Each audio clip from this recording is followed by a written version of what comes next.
Salut și bine v-ați găsit la noi episod. Astăzi o să vă arăt cum să vă descărcați Minecraft gratis Java Edition pe calculator. Bine, doar nu e pe telefon. Așa e.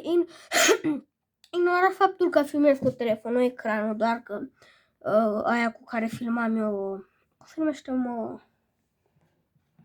aplicația cu care filmam eu pe calculator și da, am cont de YouTube pe calculator, s-a dovedit să fie cu virus și așa.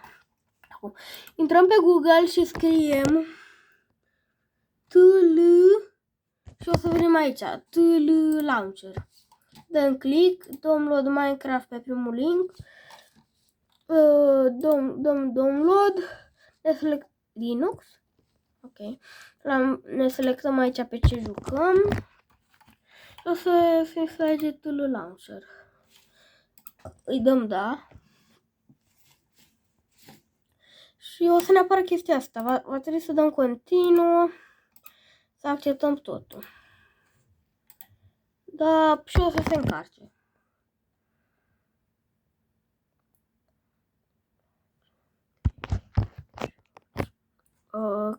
Run Launcher, pe aia de sus o desactivăm și mi s-a instalat Minecraft-ul. Deci, și ni s-a instalat, dăm double click. A, da, și instant, dacă nu aveți aia, cum se numește, și dacă nu aveți aia, cum se numește deja, programul Java, va trebui o să vi le instaleze. Eu stați că vreau setări, afișați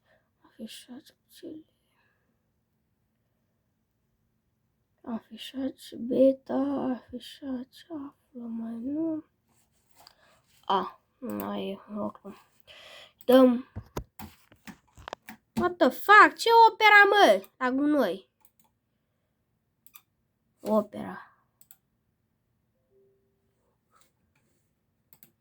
Dacă mă cu nume de utilizator.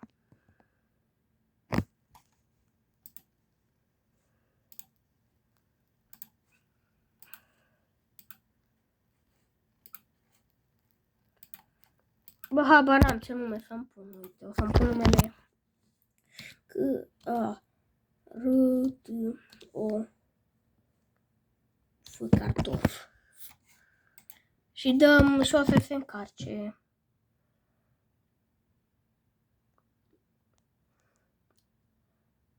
Da, am VRChat. Dacă mă întâlnesc cu români, dau de mai mult de cican și mă înjură. Și pentru că skin-ul meu este o caracatiță. Și mă cheamă Cartofel Easy Șamponel. Nu afișați, acces notificări. Ok. Da. Da, mă, da, de unde să instalez opera.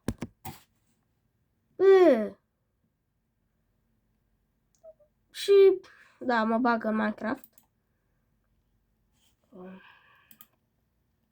Unde să instalez prostia aia de opera.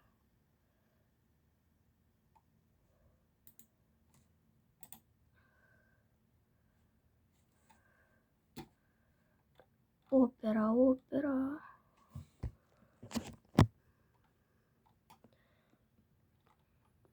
Lasă acolo. Acum, la prima oară mai bine.